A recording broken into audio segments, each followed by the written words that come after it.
Welcome into Kitchen Talk Pickleball Edition. I'm your host, Caitlin Miller, and this week joining us is Maria and Len Dinoia. They own the tennis store of Franklin. Thank you so much for coming on, guys. It's good to see you. Oh, you too. Thanks for having us. Yeah, glad to be here. So, tell us a little bit about your story. How long have you guys owned the tennis store of Franklin for? Just about going on 3 years, about probably 2.5 years. And we've enjoyed owning it. I was kind of in a transition about 3 years ago in terms of career-wise. My background's mainly in finance, but I did want to run a retail store before I finished up my work career. And so I was available, and all of a sudden I heard this store was available, and we worked out terms, and the previous owners were really helpful in transitioning over, and kind of went from there. And I've enjoyed kind of trying to figure it out what's the best use of space. We have about 900 square feet, and we use pretty much all of it.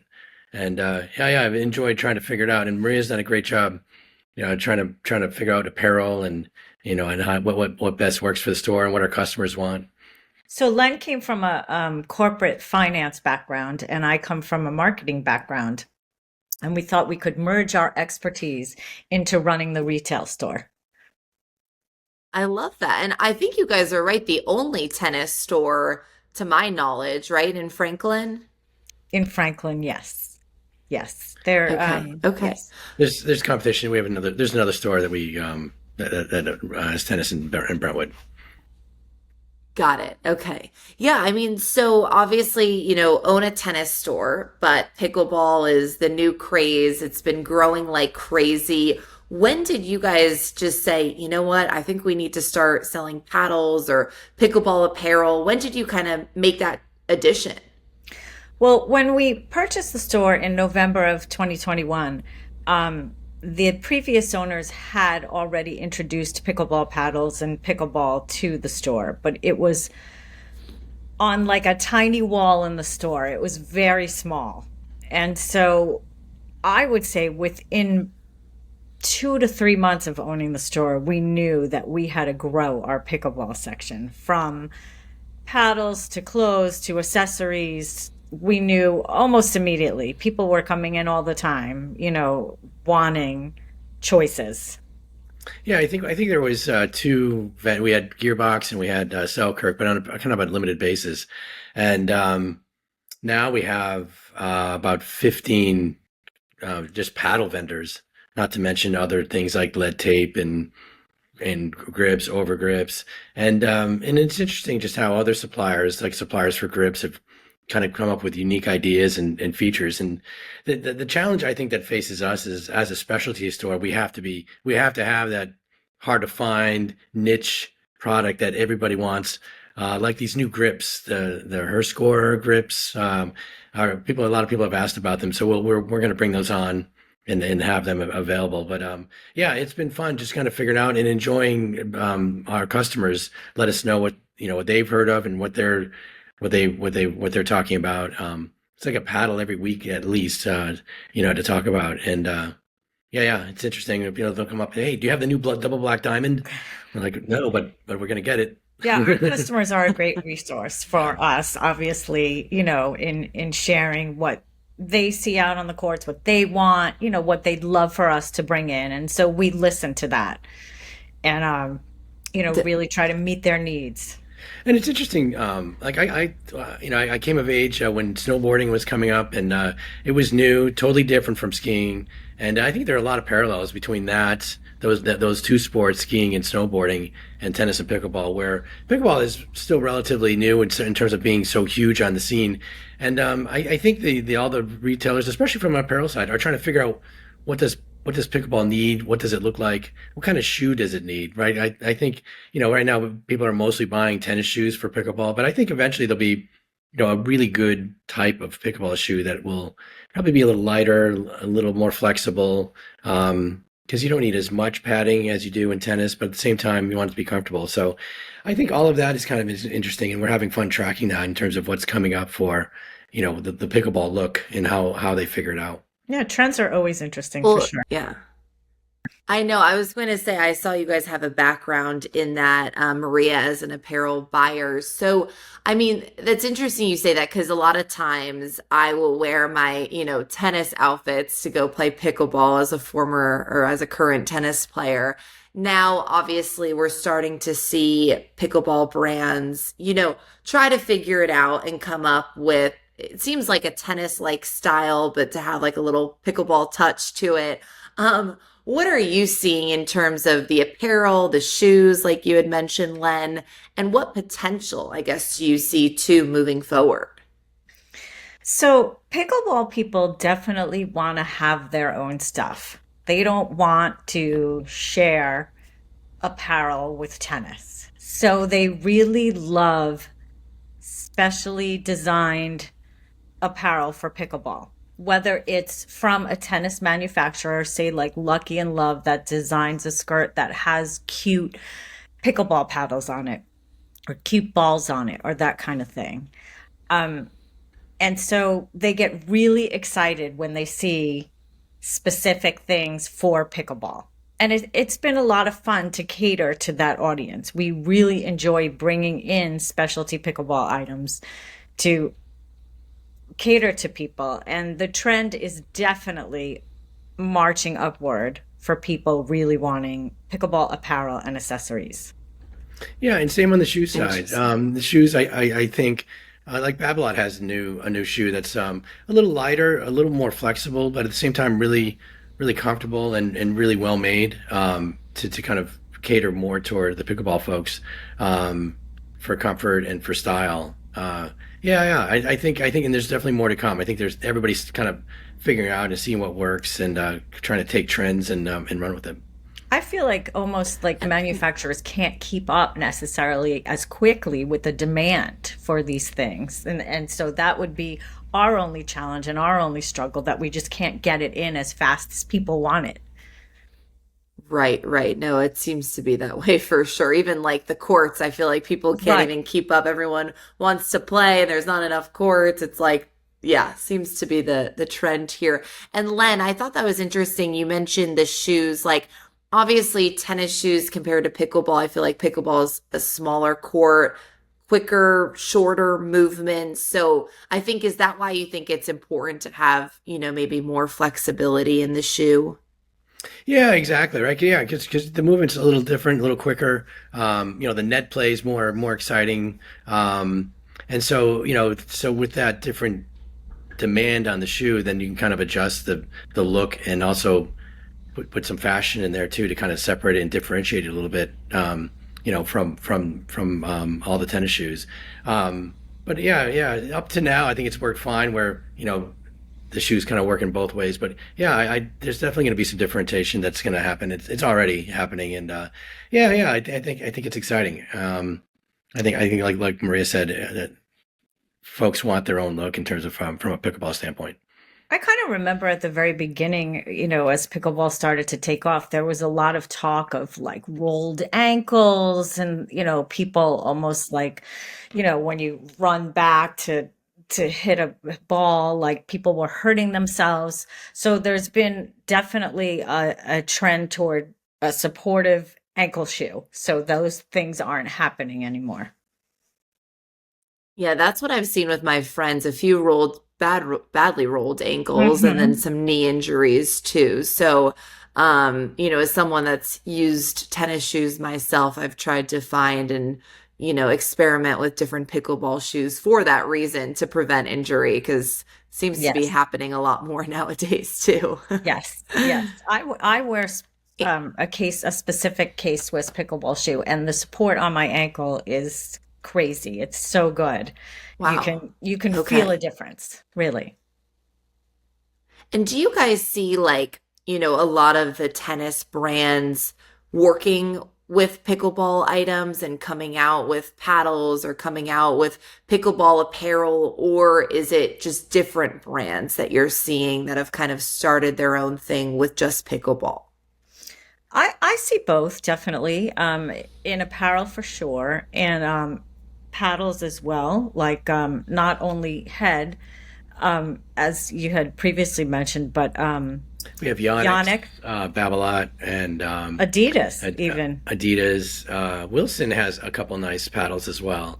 They're not in the top five, I would say. But they're, we try to have kind of a layer of paddles that are in the 150 range, and that's where the tennis people are falling in terms of the paddle offerings. And yeah, we just like an alternative. But I think the when I spoke with the Onyx salesperson for pickleball, he said we're not going anywhere, and the iterations are continuing on these paddles. They're keeping always trying to improve them, and the tennis people do have probably deep pockets for marketing and deep pockets for research. So I think they're gonna be serious players, but I think they look a little longer term maybe than some of the other players in terms of how the market's gonna work. And they I think they're looking for their products to evolve along with the expectations of the pickleball folks. Yeah, people I are was going still to say, loyal. since every, Oh, sorry. oh no, People are continue still on. No, loyal to no. their original pickleball, names like Selkirk and Gearbox and those guys, and so introducing, the tennis brands to the pickleball ball world has been a little bit slower, but the tennis brands are definitely making that effort. And just, I mean, since it's evolving so quickly, paddle technology too, I'm sure like you have customers, oh, do you have this paddle? Do you have this paddle? As these new styles or new generations of paddles come out, do you see yourself having to like get rid of some of the older generation paddles on your shelves? Or I guess, how do you kind of keep up with that flow too? Yeah, we have really good reps, and then they'll all like the salespeople that kind of come and are a little more active in terms of reaching out to me and telling me what's coming. That way I can plan and kind of adjust. But yeah, yeah, it's like no really looking back. Like as models evolve, I don't go. I'd never rebuy the old model. I kind of keep going with the newer stuff, and always and try to figure out what's happening, and then take input from some of the sales folks who kind of have a better eye in terms of what's coming from their product lines, what makes sense. So I think that's helpful because that's definitely helped me to get product into the store, and then people come in and say, "Hey, do you have this paddle? I just heard about it." And then we're like, "Yeah, we have it as a demo. You can try it." Boom, and then people can kind of check it out. And I think that's one of our big value add propositions is getting shoes and rackets and paddles in people's hands so they can feel them and try them to take the guesswork out because they're going to be a pretty big investment now, and you can't really guess. You really have to be a little more certain on what you like and how the paddle is going to play with your style, and because there's some good differentiation between the different paddles and how they feel, sweet spots and Yeah. control versus power, and you And know, spin and yeah. all the good stuff. No, they are very different. It's kind of crazy. And I know, like, as a tennis player, I always demoed my racket before, committing to a racket. Do you see a lot of pickleball players? I think that's what's cool about your store is you can demo paddles. Do you see a lot of pickleball players coming in to demo, or are they more like, I want the Selkirk, whatever paddle? Like, are they more just coming in with their paddle set? What are you guys seeing in terms of that? I would say about half the people enjoy going through the demo process and will iterate, two or three, four times till they find it. Because our deal is, it's like the initial payment is a deposit, and you just, if you do it for 7 days, you come back the next week, try two more paddles, come back next week, try two more, and that way you kind of figure it all out. And and we try to keep as many paddles on demo as we can. So if people come into the store, they can leave with a paddle they're interested in at least trying, and then yeah, taking the guesswork out makes all the sense in the world. And then some people are just ready, like they'll come in and they say, you know what, I've been borrowing my friend's paddle. I'm ready to commit, and once we establish a budget, we can kind of try to hit that. And so we try to have beginner level paddles, in the low price range, a good intermediate level of paddles, and then the five high ends, the Engages, the Carbons, the Selkirk, the Power Airs, the Luxes, and all of those are at a higher level and available as well. So yeah, just keeping up. It's just really interesting, like what people will come in. You know, one time a guy came in and said, "Hey, do you have the bread and butter paddles?" I'm like, "Not yet." Yeah, I would say I would add to that. I would say more experienced players tend to know what they want and will come in and say, "I want this one." But more of the newer players, newer to the game, want a demo and try and figure out what works for them. Like, do they want the paddle with Definitely. the band on it? Do they want, one without a band? Do they want this? Do they want power? Do they want control? That kind of thing. And as a tennis store at this point, would you say you're selling more, tennis rackets and apparel or pickleball, or would you say it's pretty even?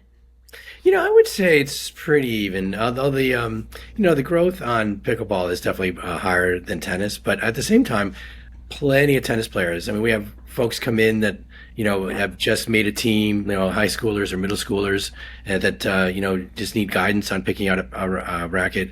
And we have a lot of tennis folks that would like to run the demo program for tennis as well. So I would say there's definitely plenty of tennis players, but I just think that the space that pickleball is filling is still not is still people are still kind of flocking to it. So there's still a lot of growth and a lot of excitement there, and it's just fantastic when someone comes in and says, "I've played 3 games. I just need to understand the paddles, what you have to offer," and it's great to walk through, what's on the wall and what we have. And the differentiate, how everything's different, and control versus power, and how that works, and how the paddles answer that. So yeah, I really enjoy that. It's a lot of fun, and people really, I think, enjoy touching and feeling the rackets, and giving them give them a try. It's just a lot of fun to be a small part of helping grow the sport of pickleball and tennis. I mean, it's Yeah. a wonderful thing. They're both lifetime sports. It's a wonderful thing to be outside. It's a really fun thing for us to be a part of this community, for sure. Yeah, no, I love both sports, both to this day. Yeah. And in terms of like demographics too, like, seeing people come in for pickleball versus tennis, would you say it's the same type, same ages, or is one skewed a little bit differently? I would say it's all across the board. I mean, Yeah. we have people in their 70s, which was kind of like the stereotype of the original pickleball player. But I mean, now we see kids, right? I mean, there are pickleball clubs being started at local high schools around town. So, I mean, the age is all over the place. It's not the stereotype that it was to start with, where it's just an older person sport. That's not true at all. That's not what we see. And I mean, the same for tennis. Maybe tennis is skewed slightly younger because it's a little bit harder on the body. But Yeah. really, across the board, it's mixed. Men, women, all ages. Yeah, Yeah, I which think is it's people can approach it different ways, and yeah, but I think the younger sports are happening. And when I tell tennis players who haven't tried pickleball yet, I go, well, if when you get your inevitable invite, come on by, grab a paddle for demo, just so you can at least play and have some fun with it. So that seems to be what happens a lot of the time. Is for at least from a tennis perspective, is that they eventually get the invite. Yes, and having a tennis background helps immensely. Like it's crazy how much that will help just like start your pickleball game. I will, as someone that does go back and forth, it is hard to do so, but I've noticed once I started more consistently going back and forth rather than like trying to play tennis once a month and pickleball like 4 times a week, that was a little hard. But now that I try to balance it out a bit more, I personally love, going back and forth between both sports. We play among our family, and our son is a former tennis player, and he is by far the best one of all of us because he just has those tennis skills. But initially, I've taken some lessons through pickleball, and we were told like you kind of have to unlearn what you know about tennis in order to play pickleball. Yeah. And that's a lot of those rules are true, but a lot of the skills are similar, I think. Yeah, I would Yes, agree with no, that. definitely. It's yeah, like the stroke, like helping with a serve, it's essentially like a forehand in tennis or Right. driving the ball. When you're up at net, I think that's the biggest thing is like you're supposed to stand square instead of turning and stepping with a foot as you would for like a tennis volley. With pickleball, you're supposed to kind of stand and keep the paddle in front of you and not really Mhm. swing it back. So it's the little things. Yes, there Right. are some Right. habits you do have to break, but Right. it does for the foundation helps immensely, I feel like. Right. For sure. For sure.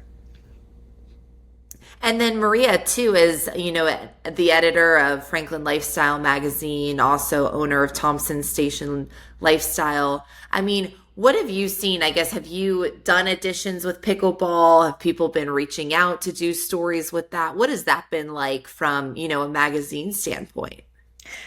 Um, if it were up to me, I could do a pickleball story once a month. But obviously, we, don't want to keep doing the same stories over and over again. So I have to limit the stories that we do. But yeah, it's at least once a year. We last year we did a story on pickleball and tennis fashion.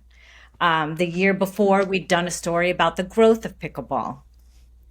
This year, I'd actually love to do some stories on local professional pickleball players. So, I mean, I just try to, find the different avenues for doing a story and making the stories different. But the demand is out there. People love reading about pickleball and learning about pickleball. So it's out there. And I just have to control how often we do those stories. Yeah, no, and it's fun to see that we are starting to get facilities here.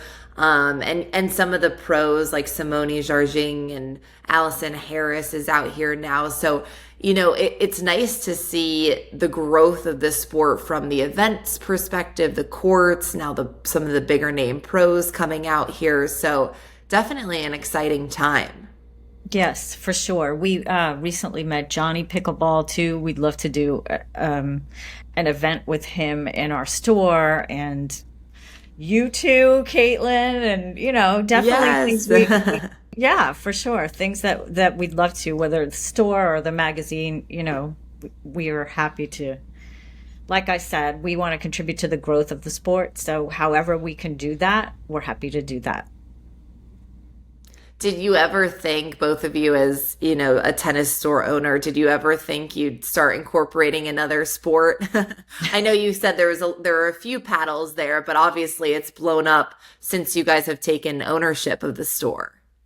Yeah, we've enjoyed just kind of building, that base because that's one of the tricky parts of having a really good offering for different pickleball paddles is on the tennis side I deal with 4 people. On the pickleball side I deal with about 20. Just because it's a little more diverse and more people are offering different things. So I think just bringing that all together is a good service just to give people some be able to pick up these paddles and just to check them out. Yeah, it's interesting. And even at times we've talked about rebranding so that maybe we wouldn't just be called the tennis store because, we want people to know that we also carry pickleball and it's as much a seller for us as tennis is. But rebranding takes a lot of work. So we just try and get the pickleball word out there as much as we can without having to go that avenue. But it's not out of the question and maybe something down the road, but certainly, we don't want to be limited by just being called the tennis store because we also serve the pickleball community. So I yeah. know. We need I to know you supplement said, ours Yeah, yeah, and pickleball. right. yeah. Yeah. And you said one of the most rewarding things has been, being able to contribute to the growth of pickleball by being able to provide the apparel, the paddles, the shoes, everything like that. So what has been so great about getting to know, the pickleball community in Middle Tennessee? Well, the pickleball community is just such a close-knit, kind community. I love how it's so welcoming.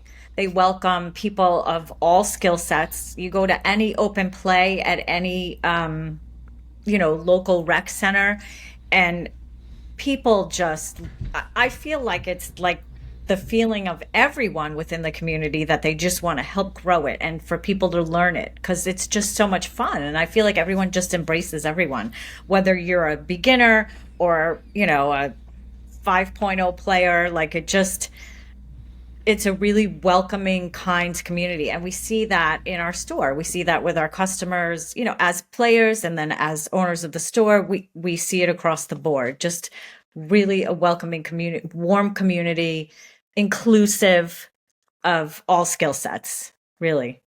Yeah. Everybody seems pretty gracious, and we have friends at the store that just get people together to play, and they're happy to teach them how to play and take the time to do that. And yeah, I think that all adds to it, and it's really helpful. And some of the HOAs have done a great job in organizing their constituents so that beginners are playing beginners and intermediate people are playing intermediate, and then setting up tournaments, and it's pretty exciting, and it's a nice to have that available. Especially if you're retired, instead of not being as active as maybe you'd wish to, all of a sudden you're really active, having a lot of fun, and there's such a social aspect to it as well. Right. That it's just a great experience to be having when maybe you didn't think you'd have it later on in life. And the learning curve too. I feel like to learn, tennis, golf, it's a little bit more technical, whereas pickleball, I mean, if you have, most people can pick it up and at least play, just like you said, socially with your family or a group of friends on a, Friday night or whatever. So, that's been the nice thing I feel like to see is my friends that would never try tennis just because maybe they're a little bit more scared or it requires a little bit more like teaching. They're willing to just like pick up a paddle and go out and try the sport. Yeah, it's I was, initially afraid of some of those open play things because I was like, "Oh, what if I'm not good enough? What if I can't?" But I learned pretty quickly that, that's not the case. Like I said earlier, everyone's welcoming, they're fine if you're a beginner or advanced. It's just a community of people wanting other people to learn the sport and be a part of it. Yeah, which is great. And in terms of your store, I know obviously it seems like you guys have a lot of paddles, apparel now. Are there any goals in terms of what you'd like to add in terms of like the pickleball stuff that you're currently selling? Yeah, I would say just more of the accessories and like I mentioned the grips, and then also staying on top of the good hot paddles that are coming, that change how things feel.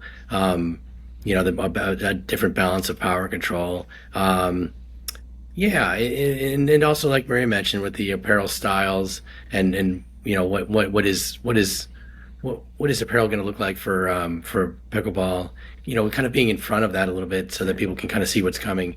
So I would say that's our challenge, is trying to stay in front and also specializing so that people can find really interesting products and things that help them play better. Well, and yeah, from the apparel standpoint, obviously he buys the paddles, I do the apparel. From the apparel standpoint, Yes. I really like to see us as a specialty store, and I want people to find in our store maybe something they can't find everywhere else, whether it's a cute sweatshirt or a cute, gift that you want to buy for someone on your team. That's like a cute little makeup pouch or something like that. Socks, cute little things where you can't find everywhere else. You can't find online, you can't find them anywhere else. We really try to cater to the specialty angle of, finding things that are fun and different. Well, I hope you guys do that because I will definitely be at your store. I'm always trying to find the next cute pickleball outfit because Yeah, for sure. obviously, For look sure. good, play good. I love it. Well, Maria and Len Dinoia, they are with the owners of the tennis store of Franklin, also selling obviously a lot of pickleball gear. So definitely be sure to check them out. And thank you so much for joining us and stay tuned to see who joins us in the kitchen next time.